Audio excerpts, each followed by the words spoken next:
defending American exceptionalism and inspiring future generations. Stay connected and get involved at lanterns.buzz for great radio. Get commentary and news of the day. Lanterns.buzz.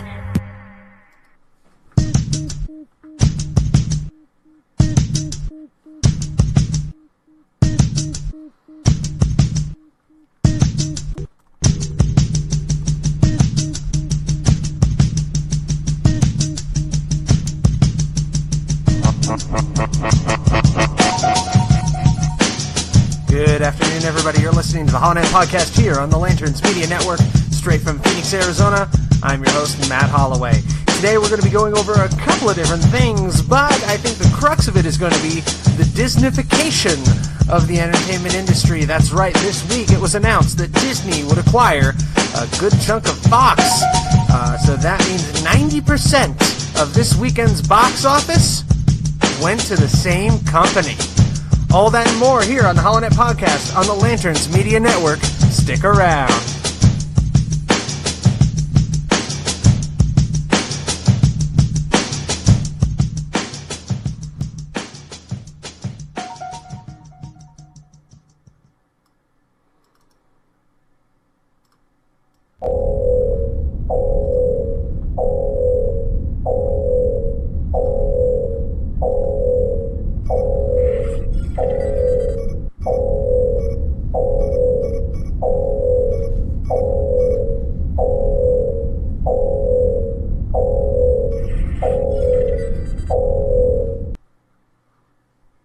Lanterns authorization code accepted.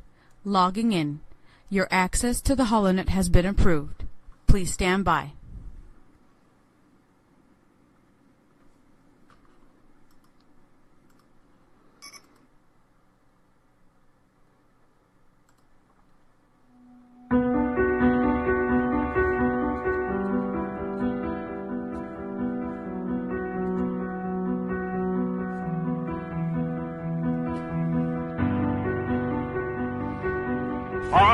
Fellow citizens, recent events have imposed upon the patriotic people of this country a responsibility and a duty greater than that of any since the Civil War.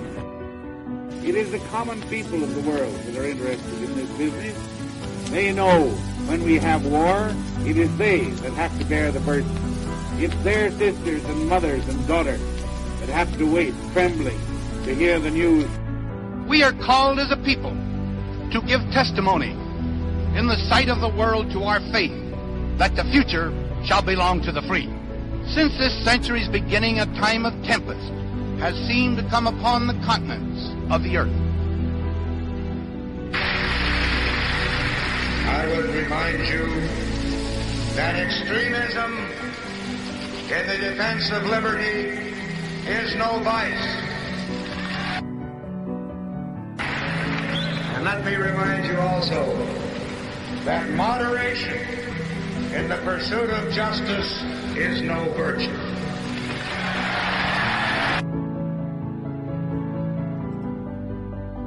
I want the people of America to be able to work less for the government and more for themselves. I want them to have the rewards of their own industry. This is the chief meaning of freedom. Until we can reestablish a condition under which the earnings of the people can be kept by the people, we are bound to suffer a very severe and distinct curtailment of our liberty.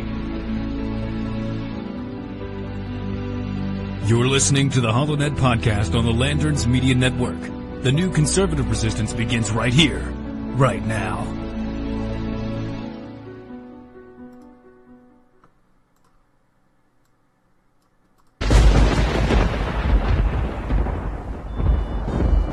Allied reinforcements have arrived from the west.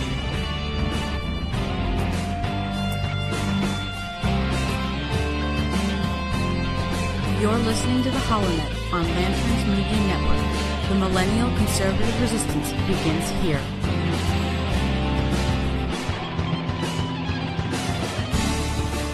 All right, ladies and gentlemen, you're listening to the HollowNet Podcast here on the Lanterns Media Network.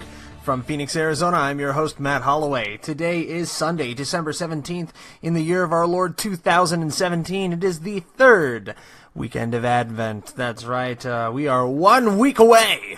We are simply 1 week away from fundamentally changing Christmas. Yeah, I'm not going to do it, no. It was a lousy speech anyway, and, you know, they really did try to fundamentally change the United States of America and changed it for the worse, so why glorify that speech at all? Anyway, I digress as I get to, because I have my own show.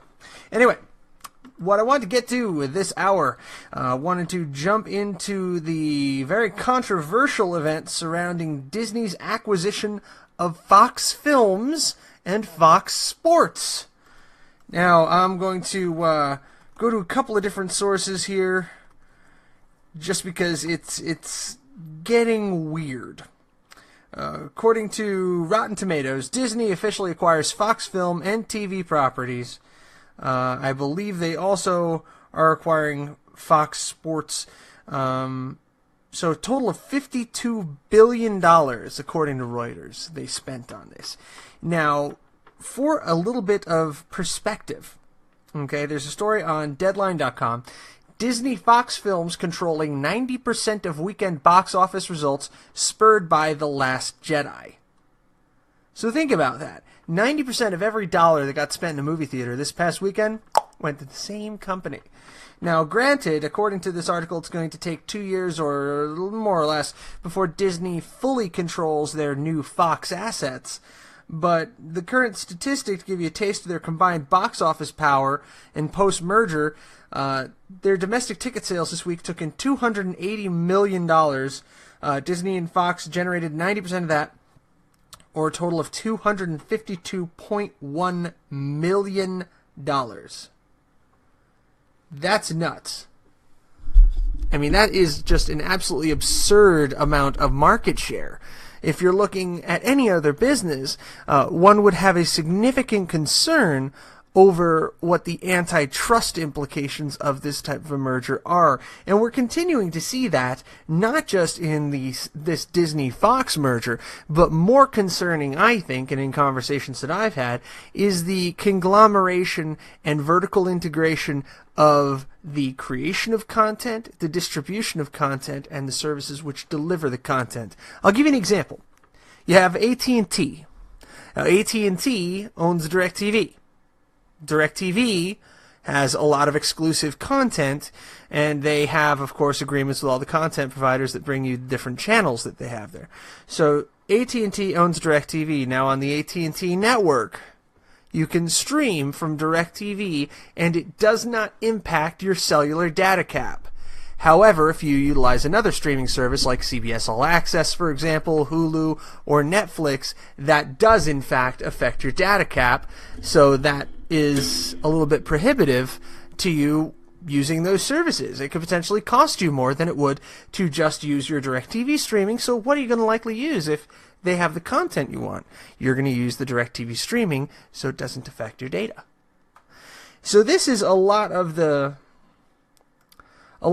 undercurrent, a lot of the side argument that a lot of people are talking about with the advent of net neutrality. And I think the more important argument than that of net neutrality itself is how we're addressing this increasing problem of media conglomeration, of every single media organization seeming to merge with another larger provider of either internet service or of communications in one form or another, to grow larger and larger and to streamline and, again, vertically integrate the overall system by which entertainment and information is consumed by the American people.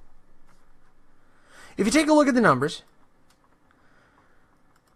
right now, as it sits, most everything you watch in the United States is controlled by 6 companies. 6 corporations. And this is, according to Morris Creative, okay, and this is actually a couple of years ago, so it's likely consolidated even closer, that GE, News Corp, Disney, Viacom, Time Warner, and CBS control all of the content or most of the content that you consume on a day-to-day basis. And a lot of people my age will go, ha-ha, but you see, I watch YouTube. YouTube's not affected by anything like that. Got news for you. I'm going to tell you a couple of your prominent YouTubers. I'm going to talk about these guys quite a bit as the show goes on. But a lot of your prominent YouTubers, your Jacksepticeye, your Markiplier, they actually work for a group or with a group called Maker Studios. Maker Studios is a wholly owned and operated subsidiary of Disney. That's right. The guys that scream and cuss at video games on YouTube? Disney. Bet you didn't imagine that Disney has a rather large stake in YouTube development. Isn't that something now? And we're not talking about the latest puppy videos or kitten videos. We're talking about Five Nights at Freddy's. We're talking about the horror genre, which is deeply affected by YouTubers like Mark Fishbach, aka Markiplier, and Jacksepticeye, whose real name presently escapes me, but he's out of Ireland. So think on that these 6 conglomerations control, eventually, more or less everything you watch. So, in television, in toto, the big 6 control 70% of all cable, and 3,762 other businesses contribute 30%. And when Comcast was creating their merger, that basically created a monopoly of 11 U.S. markets and control of 1 out of every 5 hours of television. From a news perspective, the Wall Street Journal, The Sun, and The Australian are owned by News Corp. They own the top newspapers on 3 continents. Boy, that's a scary thought. The WSJ is the top newspaper in the United States? Whew. Jeez. And, 1995, the FCC forbade companies to own over 40 radio stations, but right now, Clear Channel, for example, who is now iHeartRadio, owns over 1,200 stations. And 80% of all playlists match. So that's rather interesting. So, taking a look at the overall media spend and the overall media landscape, you can narrow it down to a very small amount of companies that control almost everything you intellectually ingest. Except for small outlets like Lantern's Buzz, Madison's is a good one. I can think of a couple of other smaller companies. The Blaze isn't owned by anybody big yet. They're owned by Glenn Beck. That's about as big as that ownership gets. But you have such overwhelming money and power backing this alliance, if you will, this loose coalition of media providers.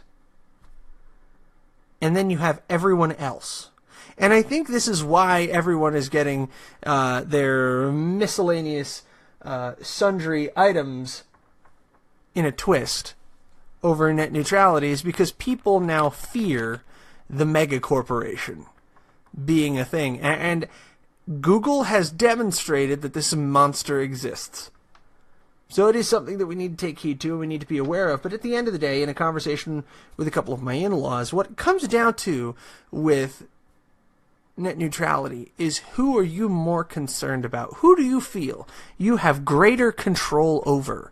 Do you have greater control over your government and a greater ability to influence what your government does?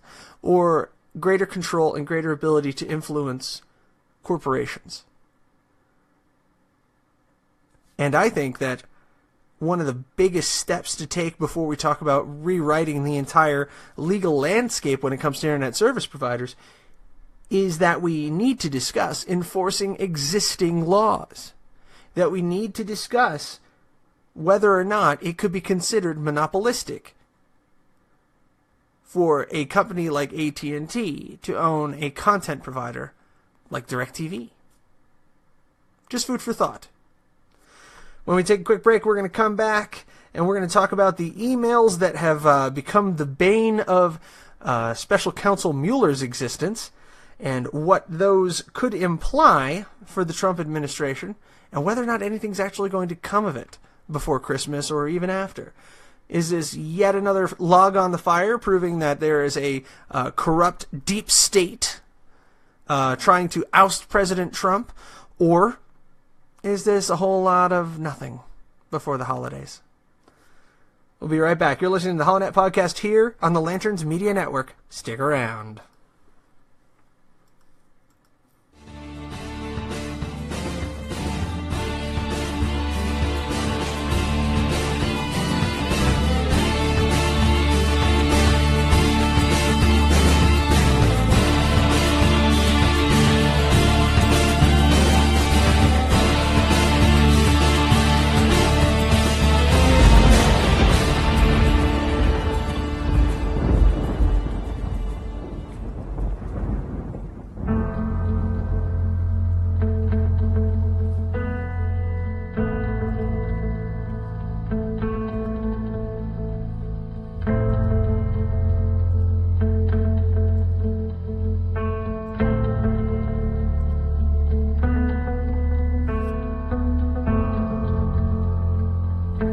I see people coming together not for divisiveness of party or for dichotomy of thought, but for unity in principle.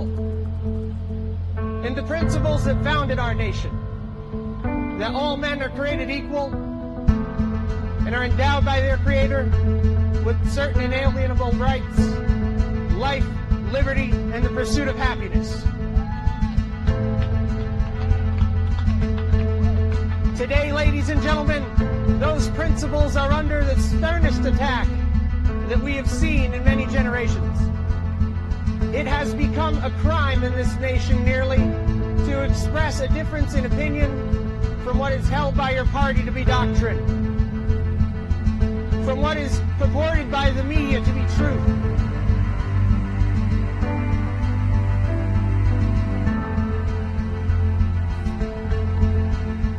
We have an opportunity to reach out to our fellow Americans regardless of their creed and regardless of their political inclinations, and unite as Americans, not as Republicans or as Democrats, as liberals or conservatives, but to unite around the principles that have guided this nation so well.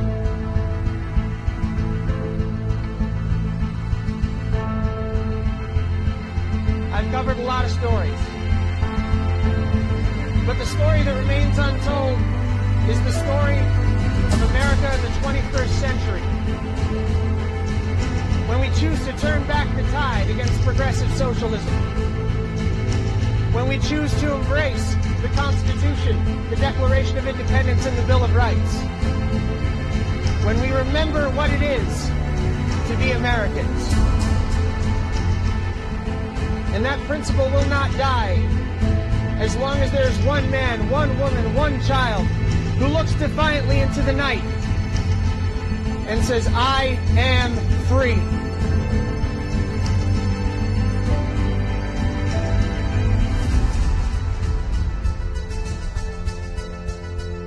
You're listening to the HollowNet podcast on the Lanterns Media Network. The new conservative resistance begins right here, right now.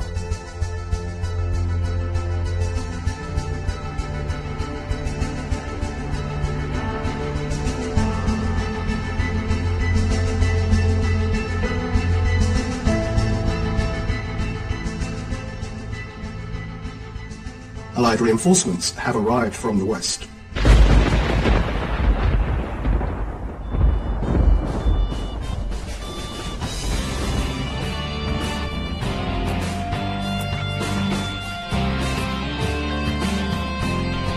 You're listening to the HollowNet on Lanterns Media Network. The Millennial Conservative Resistance begins here.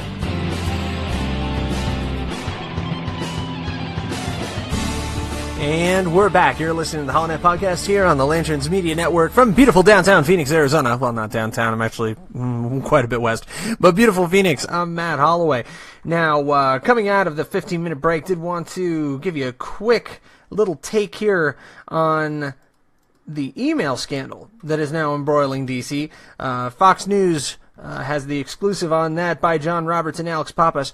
Trump transition lawyer says Mueller improperly obtained documents in the Russia probe. A lawyer for the Trump presidential transition team is accusing special counsel Robert Mueller's office of inappropriately obtaining transition documents as part of its Russia probe, including confidential attorney-client communications, privileged communications, and thousands of emails without their knowledge. In a letter obtained by Fox News and sent to House and Senate committees on Saturday, the transitions team alleges unlawful conduct by the career staff at the General Services Administration in handing over transition documents to the special counsel's office.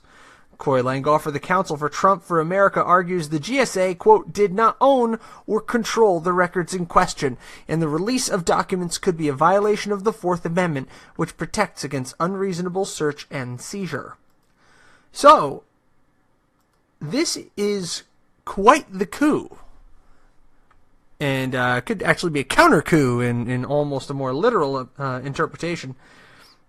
Apparently, Special Counsel Mueller obtained tens of thousands of emails from the GSA. Now, the reason that the GSA, or the Government Services Administration, actually had these emails to begin with is when there's a presidential transition. The presidential transition team has access to a lot of systems and records in order to enable the president to take over. The president has to be privy to various levels of classified information in order to be aware of the national security situation and to transition into the office. Now, during that phase, the GSA provides the transition team with government email address, access to government servers, etc., so on and so forth. So, the problem here is that Special Counsel Mueller subpoenaed and received those documents directly from the GSA without the knowledge or permission of the transition team when they were not yet actually in office. So that is essentially a seizure of documents from a group of private citizens at that point. So that raises some fairly interesting Fourth Amendment questions. Now, there's been a huge rumor mill going about that as a result of this, the White House may seek to fire Special Counsel Mueller. A White House lawyer has denied that, according to KQED. Mueller's team has been defending it, and both parties, apparently, according to The Hill, have been full-throated in defending Special Counsel Mueller's authority over the implicit bias that they have. Now, I did want to direct your attention here to Judicial Watch's coverage of this. Judicial Watch's coverage of Trent Franks. This actually occurred last week, and I was very glad to have an opportunity to check this out. I was watching live on Facebook Live when Trent Franks proceeded to just thoroughly take apart one of the subdirectors of the FBI. And I'm going to see if I can locate that for you real fast.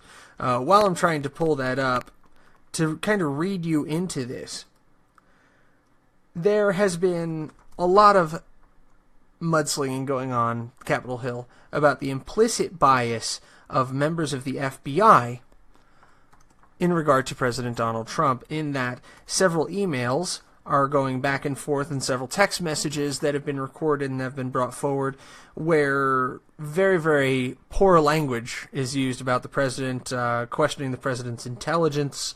I believe they actually called him an idiot at one point or another. And it really is something to see when Representative Trey Gowdy, South Carolina, steps up and just crushes someone. And it's astonishing that this level of seeming corruption is allowed to continue when we have people who are objectively unobjective carrying out an investigation. And it just boggles the mind that this type of thing is allowed to continue. So while I pull that up, one thing I did want to touch on is that President Trump, going into the Christmas holiday, probably faces some of the most significant threats to presidential office that we've seen since Clinton was impeached. And it's, whether you like President Trump or not, a very character-based discussion. And it leads back to our show last week where we discussed the rule of law and this mob mentality that seems to have gripped America. And I know I'm not the only voice saying this. I listened to Beck, for example, and he's made similar commentary, and Bill O'Reilly even made a similar point, that we are devolving into a nation where social media has provided us the tools to enact instantaneous mob justice on someone. We can ruin someone's life with reckless abandon with the most minimal, non-existent burden of proof. And I said from the beginning with Moore, Judge Moore, if he did what he's accused of doing, then he deserves to be kept from Senate, and he deserves prosecution for crimes if he actually, in fact, did what he is alleged to have done. But the funny thing is, I haven't heard very much since his defeat of charges being raised against him. And I don't think I'm going to. I don't think I'm going to at all. I think that we're going to see all of this hubbub surrounding Judge Moore just slowly, gradually disappear, because it was a political tool. And the really disconcerting thing about that is if this man actually did, perform these violations and these harassments and molestations, then the women, the victims, are going to see all the support that they seemingly had magically dry up overnight. If he's innocent, then a great wrong has been done to this man. But nonetheless, now that he's no longer an electoral threat, now that he's no longer a political threat, it's all going to disappear. And a new sacrificial lamb is going to be laid upon the altar. Really, time will tell who that is. So the question you want to ask yourself now, in December, as we go into Christmas, is who in Washington, D.C., or who has aspirations to join the government, represents the biggest threat to the left going into 2018. Who is that person?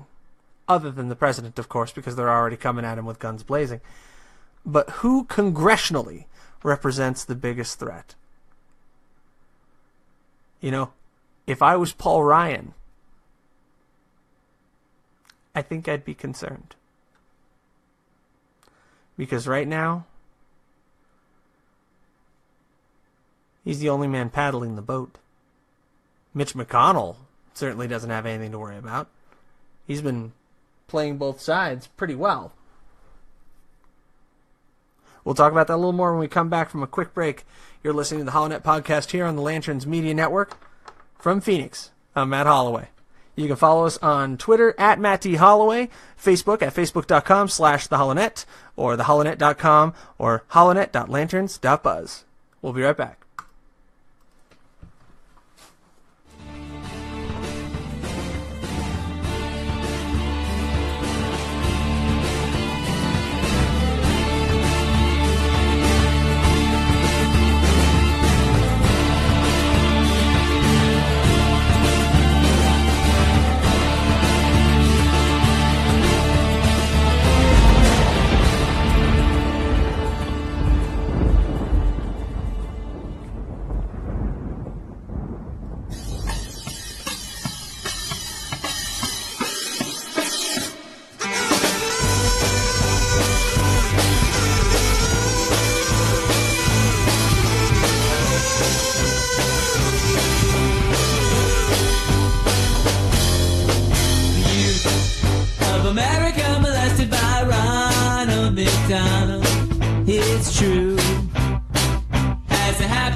You're listening to the HollowNet podcast on the Lanterns Media Network.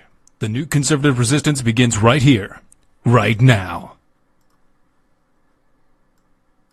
Allied reinforcements have arrived from the west.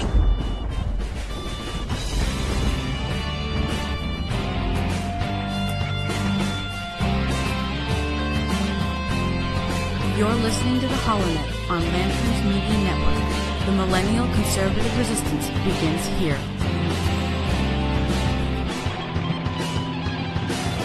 And we're back. You're listening to the HollowNet podcast here on the Lanterns Media Network. And I wanted to take you to a real quick video here from good old Trey Gowdy. And taking a look at the FBI Assistant Director. And he just lit him on fire and grilled him this past week. And it really was something to see. So, let me just go to that audio real quick.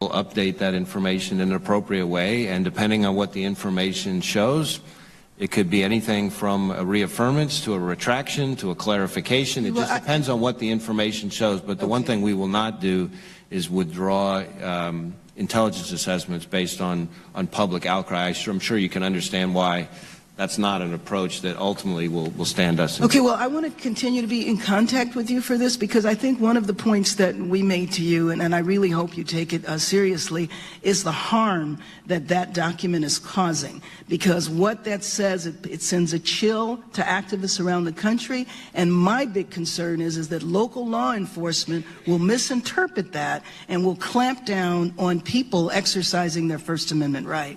Time of the gentlewoman has expired. The chair recognizes the gentleman from South Carolina, the chairman of the Oversight and Government Reform Committee, Mr. Gowdy, for 5 minutes. Thank you, Chairman Goodlatte. Director Ray, somewhere today, a group of our fellow citizens will be asked if they can be fair, impartial, free of bias before they sit in judgment of others on a jury. Even in the smallest of courtrooms where there are nothing but empty seats and no television cameras.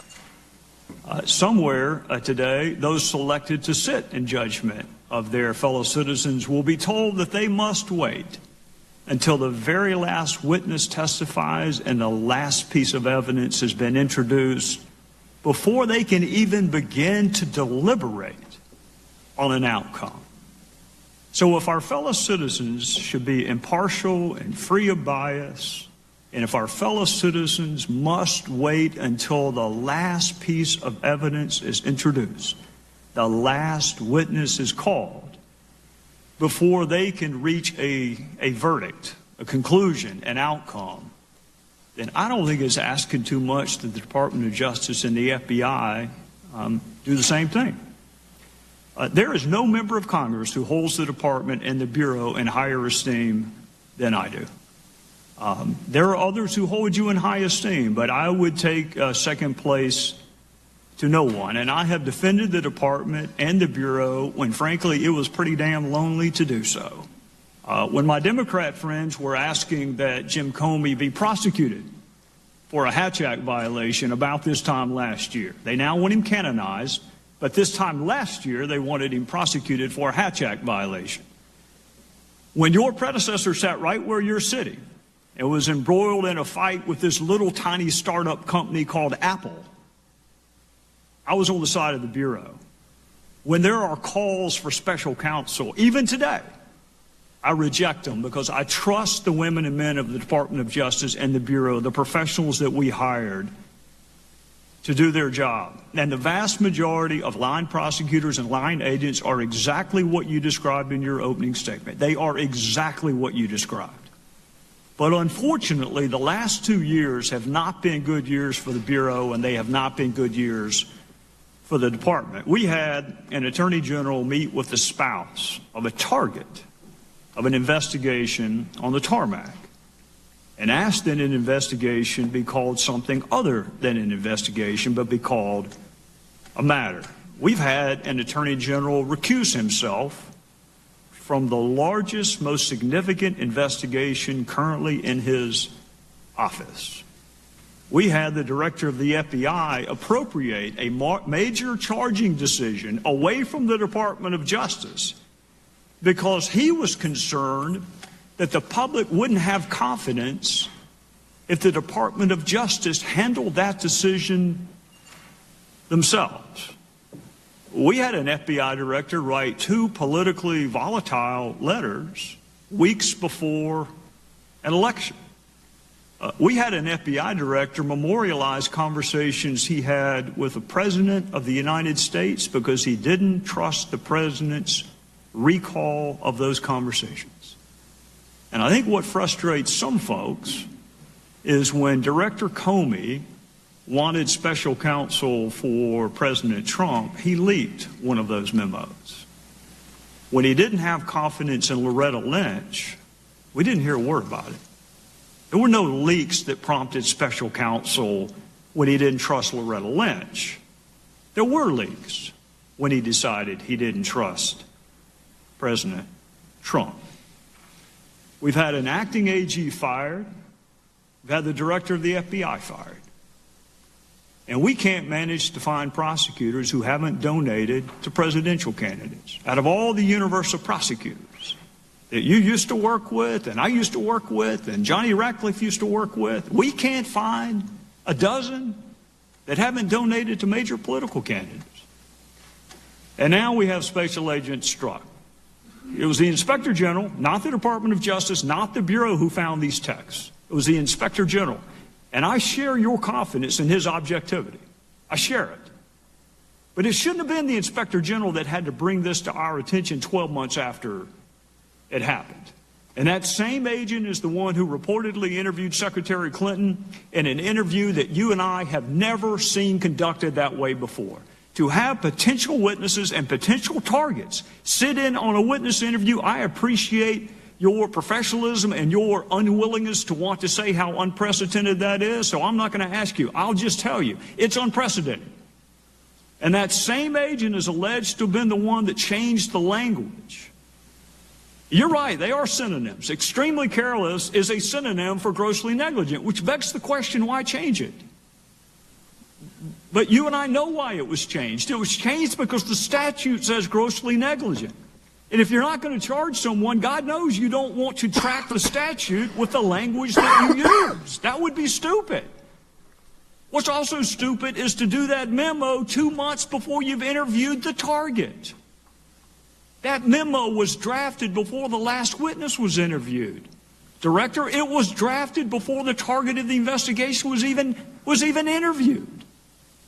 Which makes people wonder, was the decision made before the interviews were finished?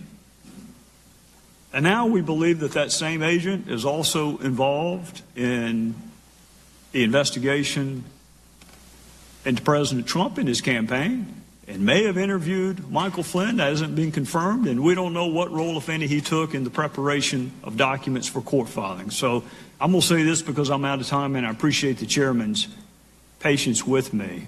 You have a really important job.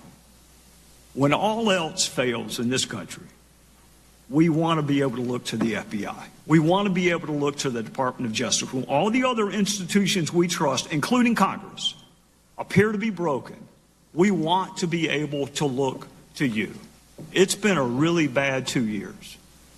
I am counting on you to help answer our questions in Congress, our fellow citizens' questions, but I am more than anything counting on you to go back to work for that blindfolded woman holding a set of scales that really doesn't give a whit about politics.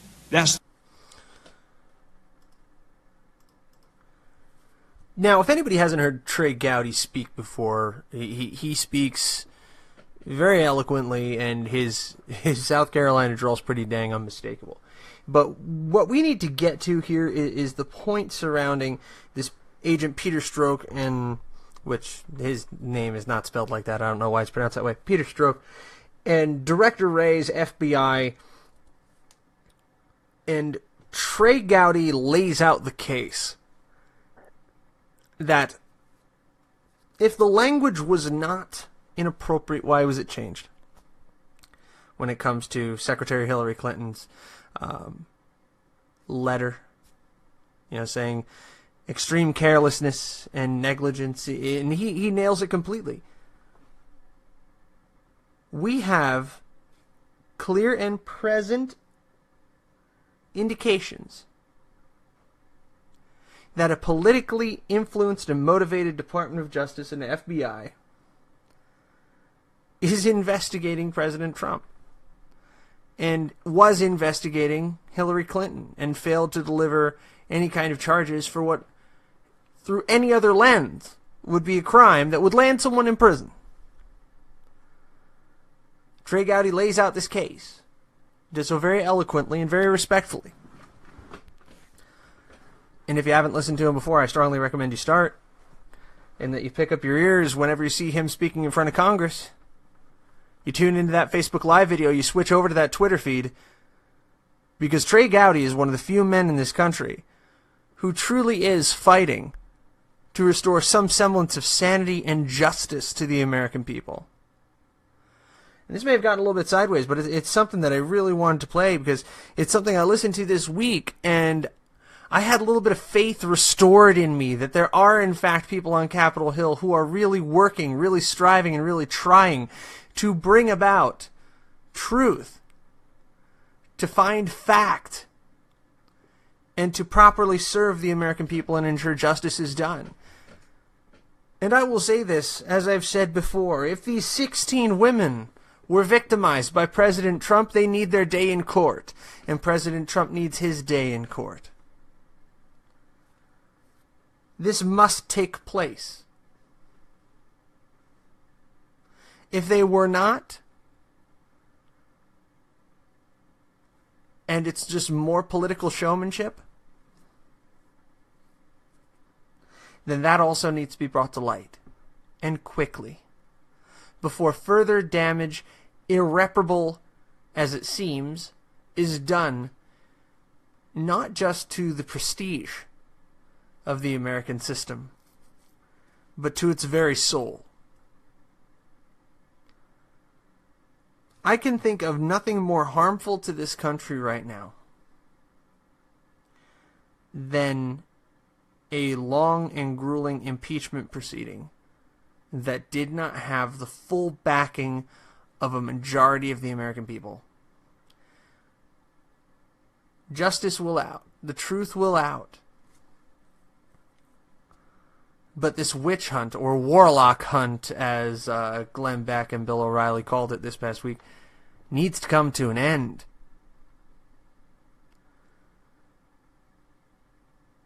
Accusations of sexual misconduct are not a political tool.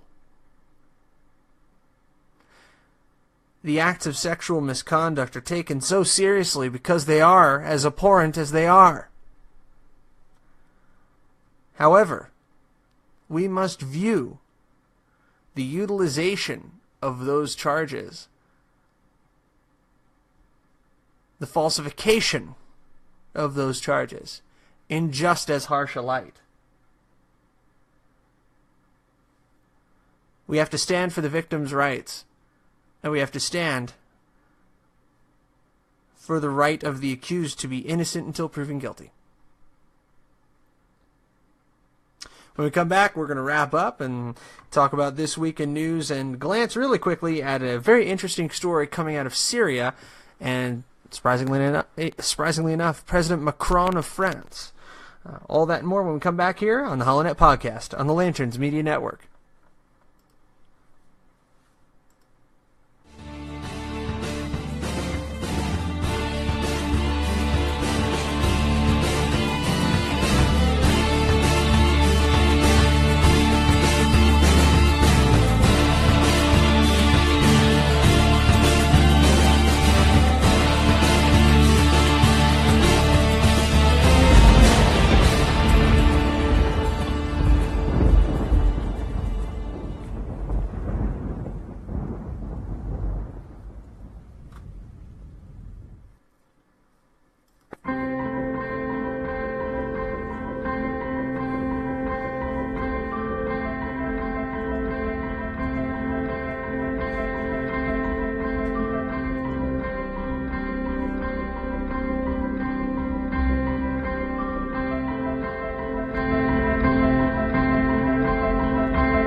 Hey everybody, this is Matt Holloway. You're listening to the HollowNet podcast on the Lanterns Media Network, and I want to thank you for your continued listenership and readership and all the support that you've given me and everyone here at Lanterns over the course of the last year or so.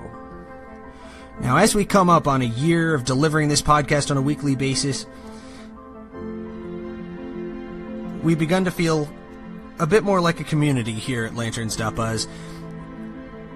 And right now, we're a community that's in need of assistance. So I wanted to call on all of you today, if you can, to log on to patreon.com and search for Lanterns on patreon.com. That's patreon.com/lanterns, because we need your assistance in order to build this network out bigger, stronger, and better than it's ever been. With your support, we can bring in more voices that have been stifled. We can celebrate American exceptionalism. We can grow and educate our people. We can lift a lantern to shine a light into the darkness. Our mission is to shine a light on the actions that our government is taking now or have taken in the past to threaten the rights of Americans without consideration to the political party or organization. We will expose destructive counterculture that aim to destroy the idea of America and celebrate the parts of our culture that live up to the great ideals formally expressed by our founders. Up until now, our entire operations have been funded from the generous contributions of our team members. That generosity has created a growing demand for our pro-American content, and with that growth has come new challenges to expand our operations. Our goal is to expand and maintain the operations of our website and the radio network. And we humbly and graciously ask that you consider supporting Lanterns.buzz by becoming a patron on patreon.com. Again, that's www.patreon.com/lanterns. Allied reinforcements have arrived from the west.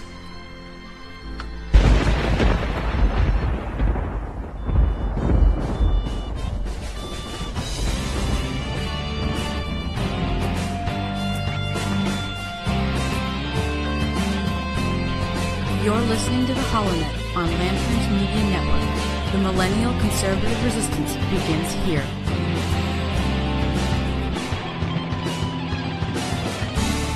And we're back. You're listening to the HollowNet podcast here on the Lanterns Media Network from Phoenix, Arizona. I'm Matt Holloway. So looking forward to the week ahead, according to TheBlaze.com, top congressional Republican said Saturday that senior leaders at the FBI will be subpoenaed in coming days as more evidence of anti-Trump bias surfaces in Special Counsel Robert Mueller's Russia investigation.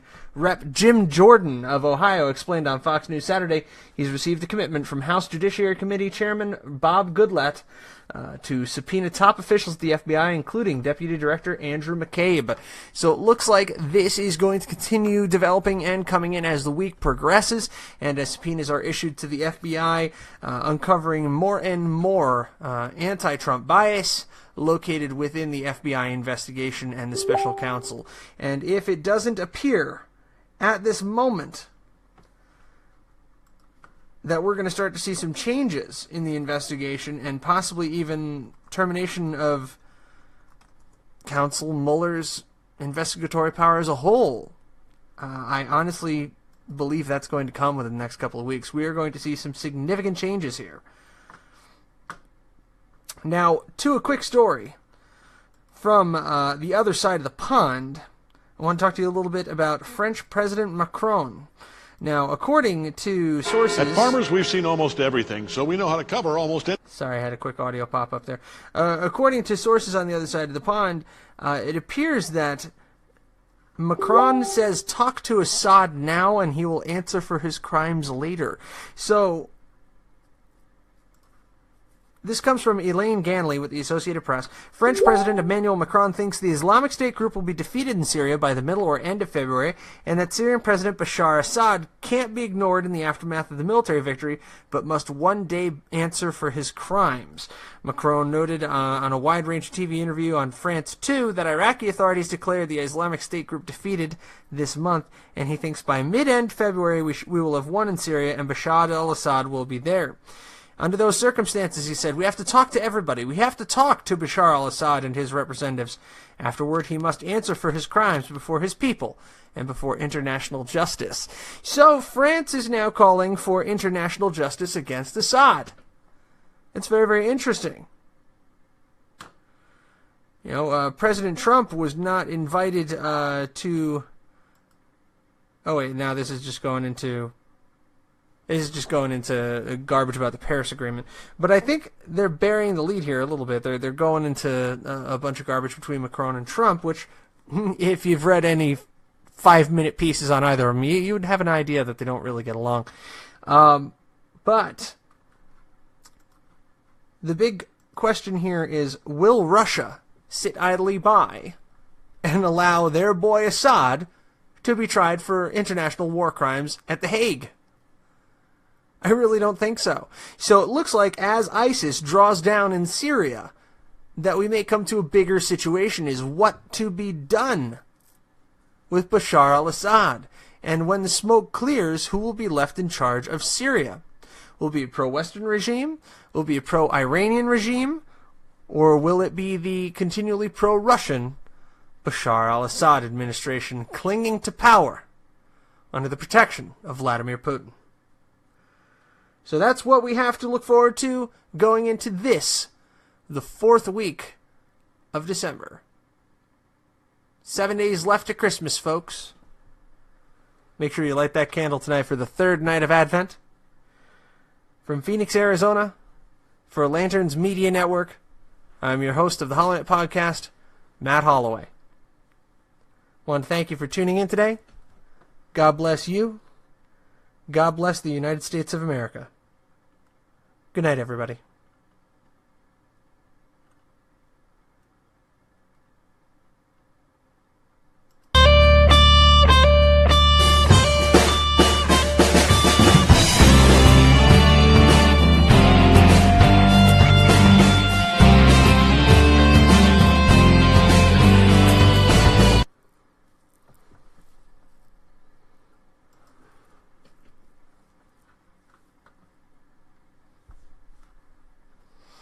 All right, Facebook Live. Good night. God bless you, and God bless the United States of America. That was a really fun show, and I think this week is really going to bear some interesting news with the FBI's ongoing trouble with this Agent Peter Strzok issue and the implicit anti-Trump bias that we're seeing there. And keep an eye on Syria, because now that ISIS is pretty much done and over with, I really do think things are going to heat up. But we'll meet back here same time, same place next week. It is going to be a pre-recorded show because I have things to do. It's Christmas! So it is going to be a pre-recorded show, but I'm going to get something put together for you guys probably on Saturday. And that will be uploaded same normal time, but it will not be a live show. So I'll say now, and I'll say it then. Merry Christmas. Happy New Year. God bless you, and God bless the United States of America. Good night, everybody.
You're listening to the Lanterns Radio Network.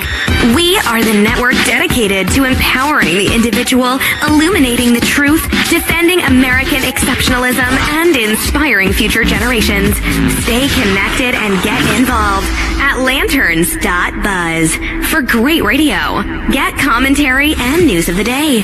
Lanterns.buzz.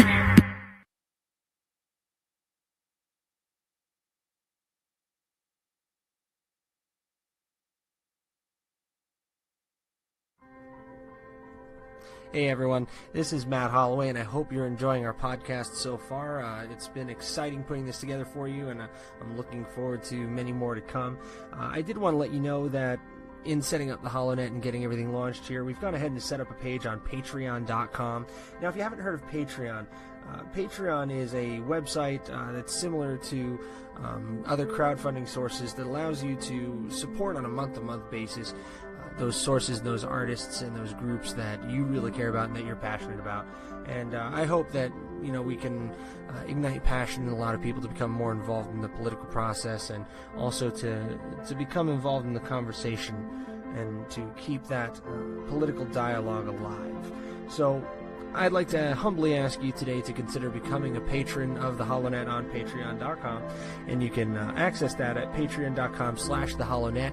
We have various levels of patronage. You can become a patron for as little as $1 a month, which unlocks exclusive content for the Patreon community, such as a feed of patron-only content.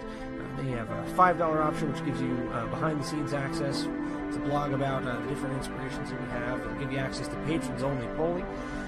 And then we have a $10 option, which gives you a signed digital poster plus everything else. $20 option, which gives you name in the credits on the site, and all other rewards. And we even have a segment sponsor package available on Patreon, which is $125 a month, which entitles you and your business to a 60-second ad as a segment sponsor during the podcast, of course, subject to content approval. So if you would like to become a patron of the HollowNet, we would be greatly thankful to you, and it's going to go toward a solid cause of generating this sort of millennial constitutional conservative content that is so lacking in our media today. So thank you for your time, for your consideration, and for being a part of the HollowNet. Here we hold the line against the night, and the millennial conservative resistance begins here.